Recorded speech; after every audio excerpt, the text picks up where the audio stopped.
Garcia is introducing AB 93. It normally takes 30 days to amend an assembly bill, but Garcia hopes action for this one will come sooner. What we hope happens is that even before this bill gets adopted as a law, that the administration, through his executive orders or his directive to the public health departments, that just becomes a given, that we have to focus in areas like ours and focus on this population of essential workers. From July to September, Riverside County Public Health reports nearly half of the county's COVID-19 outbreaks were linked to grocery stores. And keeping essential workers safe is a shared priority for lawmakers. But what about for their employers? Can businesses require their workers get vaccinated? Our Olivia Sandusky joins us live now in Palm Desert with more on this. Olivia.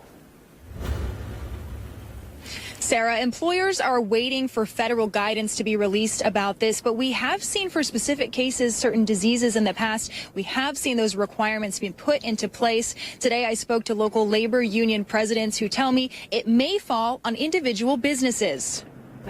The first phase of coronavirus vaccinations is broken into different proposed groups. 1A covers healthcare personnel, while 1B includes essential services like agriculture and grocery store workers. As the vaccines become available, we wanted to make sure that we did not lose that priority.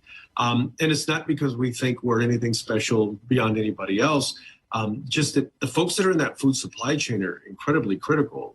The United Food and Commercial Worker Union recently announced 350 frontline workers have died from COVID-19, and data shows thousands of farm workers have tested positive as well. Over and over again, we continue to hear from farm workers that either they have been sick or family members who have passed away who are farm workers. While cases in these industries rise, one question remains unanswered. Can employers require their employees to get vaccinated?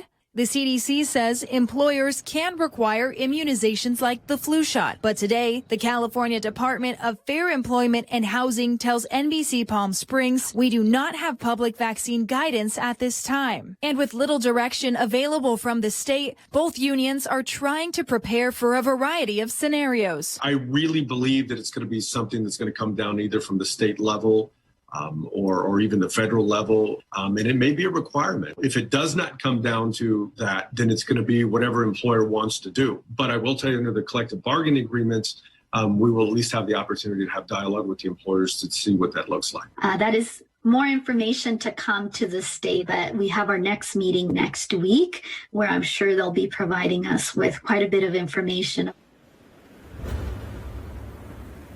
Today, we asked different groups in that Group 1 phase about their decision, like Desert Regional. The hospital tells us they are not requiring their staff to get vaccinated for COVID-19. Reporting live in Palm Desert, Olivia Sandusky, NBC Palm Springs. Coronavirus coverage brought to you by East Valley COVID-19 testing site, serving residents of eastern Coachella Valley. All right, time to check in, Chief.